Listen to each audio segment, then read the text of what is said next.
Oi! Então, dessa vez eu vim aqui ler esse artigo nomeado A Política Indigenista durante a Ditadura e a Prática de Genocídio. Esse artigo foi escrito pelo Bernardo Kaiser, artigo aqui escrito no dia 18 de maio de 2016, escrito para o Center for Stateless Society, C4SS. Então, sem mais delongas, começarei a leitura aqui desse artigo. As seguintes práticas classificam uma atividade estatal como genocídio, de acordo com a Convenção para a Prevenção e Repressão para a Prática de Genocídio das Nações Unidas de 1948. A. Assassinato de membros do grupo. B. Dano grave à integridade física ou mental de membros do grupo. C. Submissão intencional do grupo a condições de existência que lhe ocasionem a destruição física total ou parcial. D. Medidas destinadas a impedir os nascimentos no seio do grupo. E. Transferência forçada de menores do grupo para outro grupo.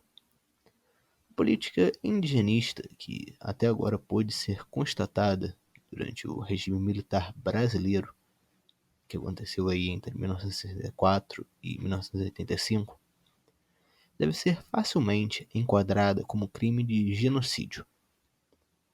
Para o regime ditatorial, as comunidades indígenas do país eram empecilhos que brecavam o ideal desenvolvimentista nacional, especialmente quando nos referimos à expansão de rodovias nacionais e ao fortalecimento das matrizes energéticas. Tomemos como exemplo a comunidade Waimery-Atoare. Em 1962, o número de indígenas dessa comunidade, localizada entre Roraima e Amazonas, era de 3.000 pessoas.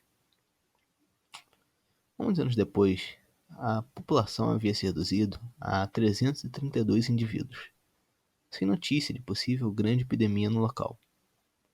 Esse período coincide com a construção da BR-174, no norte do Brasil, que atravessa território indígena.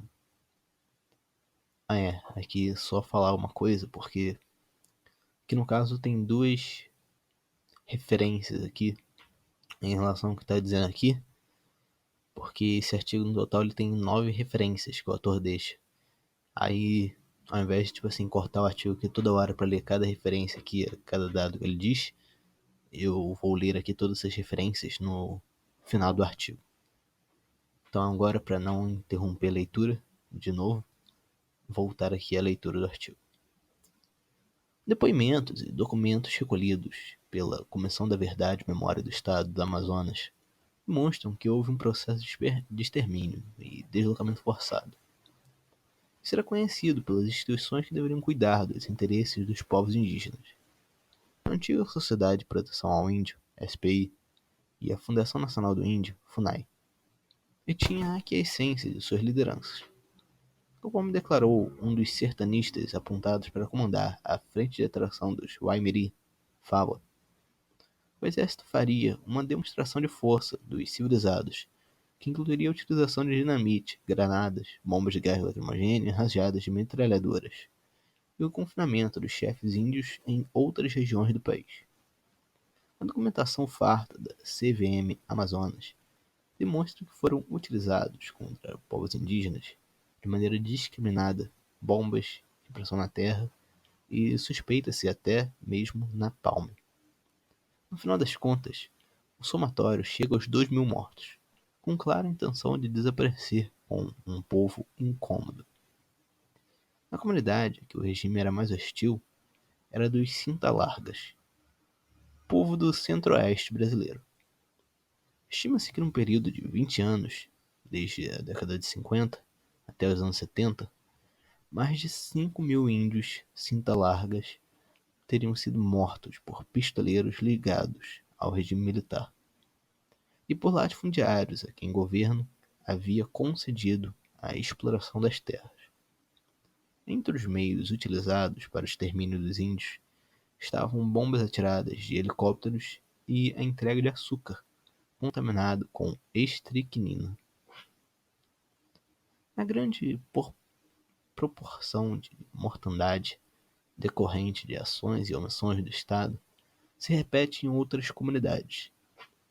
Durante o período de intervenção da SPI e FUNAI nas tribos, especialmente no decorrer dos anos 70, período de maior repressão da ditadura militar, calcula-se a morte de 36% de toda a população araueté, 50% dos Catrimani, 66% dos Paraná, 80% dos Yanomami, no Amazonas.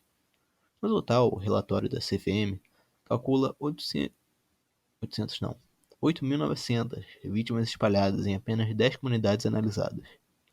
Tamanha proporção levou mesmo a participantes do regime a declarar estado de genocídio contra as populações indígenas.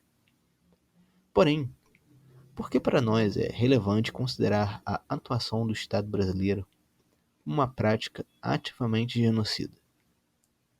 Porque o projeto repressor contra as populações indígenas no Brasil se estende até os dias de hoje, com muitas poucas modificações. As populações indígenas seguem sendo exterminadas e deslocadas a fim de garantir a abundância do agronegócio, amigo do poder e a construção de megaprojetos como a barragem de Belo Monte, em conluio com as maiores empreiteiras do país, as mesmas cujas lideranças hoje se encontram encarceradas pela Operação Lava Jato. Com exceção da ocasional demissão, nenhum indivíduo foi sancionado criminal ou civilmente pela sua atividade criminosa. Um dos últimos dirigentes da FUNAI durante o período ditatorial foi Romero Jucá, hoje senador pelo estado de Roraima, o mesmo onde o massacre dos Waimairi Atureirá ocorreu.